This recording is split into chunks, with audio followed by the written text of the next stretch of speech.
વલસાડમાં ભારે પવન સાથે વરસાદ પડતા કોસ્ટલ હાઈવે પર વૃક્ષ થયું ધરાશાયી। વલસાડમાં વહેલી સવારે ભારે પવન સાથે વરસાદ પડતા કોસ્ટલ હાઈવે પર વર્ષર પોલીસ ચોકી નજીક એક તોતિંગ વૃક્ષ ધરાશાયી થયું હતું। સદનસીબે આ બનાવમાં કોઈને જાનહાનિ થઈ ન હતી। ત્યારે વલસાડમાં આજરોજ વહેલી સવારથી ભારે પવન ફૂંકાવાની સાથે વરસાદ પડ્યો હતો, જેને લઈને વલસાડથી પારનેરા તરફ જતા કોસ્ટલ હાઈવે પર વર્ષર પોલીસ ચોકીની બાજુમાં આવેલું એક તોતિંગ વૃક્ષ ધરાશાયી થયું હતું।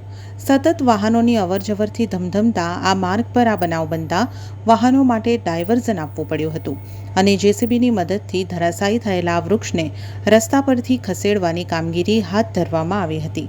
જો કે વહેલી સવારે બનેલા આ બનાવને પગલે વાહનોની અવરજવર ઓછી હોવાને કારણે કોઈ કણબનાવ બનતા રહી ગયો હતો અને વહેલી તકે વૃક્ષને રસ્તા પરથી ખસેડી કામગીરી હાથ ધરવામાં આવી હતી।